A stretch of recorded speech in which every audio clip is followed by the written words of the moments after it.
Indiana Jones and the Dial of Destiny opened with an underwhelming $60 million in its domestic opening weekend at the box office. Just another missed opportunity and yet another example of Disney and the new Lucasfilm completely mishandling the properties that George Lucas created. Let's discuss. I watch so you don't have to. All I'm offering is the truth, nothing more. You know there's a problem when Deadline has an article with the title that reads Indiana Jones and the Box Office of Doom. Which is ironic considering how long Disney has benefited from biased journalism. But as they always say, numbers do not lie. Men lie, women lie, numbers don't.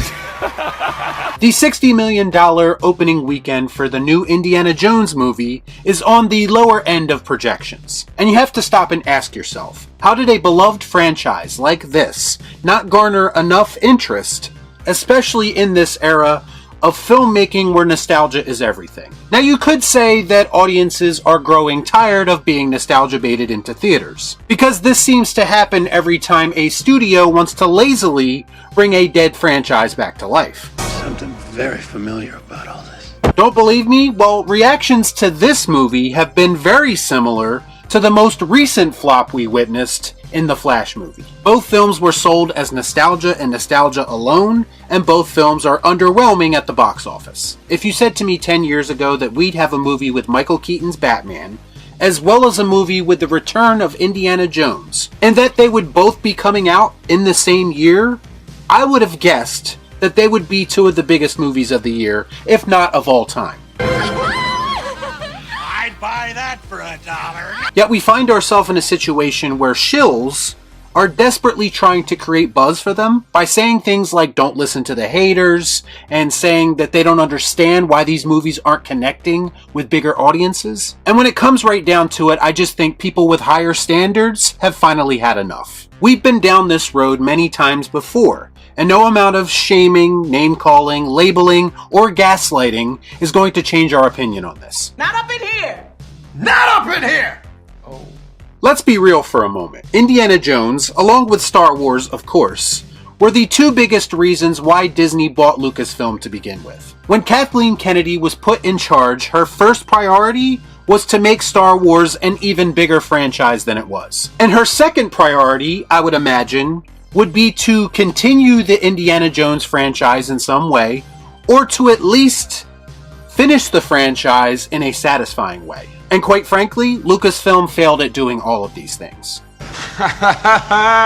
Son of a bitch. Now, people like to say that George Lucas already ruined both of these franchises with the Star Wars prequel trilogy and with Kingdom of the Crystal Skull. But if he truly ruined those brands, would Disney have paid $4 billion to acquire them? The truth is that they still had value at that time. And does anyone really think that if Disney decided to sell all of Lucasfilm's properties tomorrow, that they would get the same price today? Who's going to pay that amount of money for Star Wars now? A dead brand with movies and TV shows that garner absolutely no interest, and with merchandise that's rotting away on store shelves.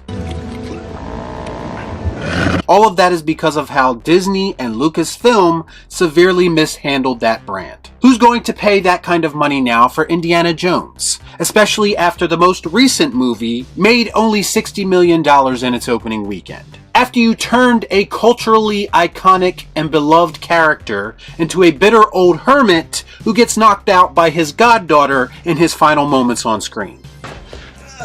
You have no respect for logic. It's almost impressive how they manage to take things that are so revered and kill all interest in them. If I didn't know any better, I'd say it was being done on purpose at this point, because I don't know what other rational explanation there is. Dial of Destiny had a $130 million global haul. When you compare that to the $272.1 million global start for Crystal Skull, that puts things into even clearer perspective. I can say! All I saw leading up to this movie were sites like Den of Geek talking about how Dial of Destiny redeems Shia LaBeouf's despised Mutt character from Crystal Skull. Redeems him by having him join a war which is out of character for him, and by having him die off screen? Some redemption. Here's a question. How are we going to redeem the Helena character from Dial of Destiny now that the Indiana Jones brand is dead, partially because of her character? Now, I'm no Crystal Skull superfan, but give me Mutt Williams over Helena any day and twice on Sunday. Also, think about this for a moment. It should have been easy for Disney to redeem the Indiana Jones franchise after the, let's just say, lukewarm reception to Crystal Skull. Yet all I see in conversation are people comparing the two, and some people even suggesting that Crystal Skull is superior. When conversations like that are being had about your new movie, then you know you f***ed up. Le who? The her. For more context, the bomb that was Solo: A Star Wars Story opened higher than Dial of Destiny. I've seen people make the argument that films cost more now, so we shouldn't read too much into box office results. Now that may work to explain things in your head, but that's not how business works. Ballooning budgets are just another way that Hollywood, and more specifically Disney, are mishandling these properties. There is absolutely no reason that an Indiana Jones movie needs to cost $300 million. If it does, to me that means you're placing more emphasis on spectacle than you are placing on story, which may actually be the root of the issue and why audiences are not connecting with your movies. If you make movies on a cheaper budget, you won't have to make as much to gain a profit. That makes sense. It's common sense, but sure, keep shelling out hundreds of millions of dollars to make movies that nobody asked for. That's probably how your company reportedly lost almost $900 million at the box office over the last year. You have people in charge of these properties and making decisions who do not have a creative bone in their body. The kind of people who think audiences have an interest in seeing an old loser Indiana Jones being shown up by his obnoxious goddaughter. It's a bold strategy, Cotton. Let's see if it pays off for him. The first rule of entertainment is to know your audience. And Disney and Lucasfilm have shown a clear lack of understanding of who they are making movies for. I don't care if Steven Spielberg signed off on the script for this movie and said that it was a good idea. Steven Spielberg didn't make this movie, and it shows. All James Mangold managed to do was take a fun adventure franchise and turn it into a dull, cliche, charmless mess. It's why you fail. When you take on the responsibility of playing in someone else's established sandbox, you always are going to run the risk of not living up to what came before. And if I'm being honest, not even Lucas and Spielberg themselves could live up to what came before. So what made anyone think that a creatively bankrupt company like the new Lucasfilm could do any better? What have they done in their entire existence to make you think that they were capable of that?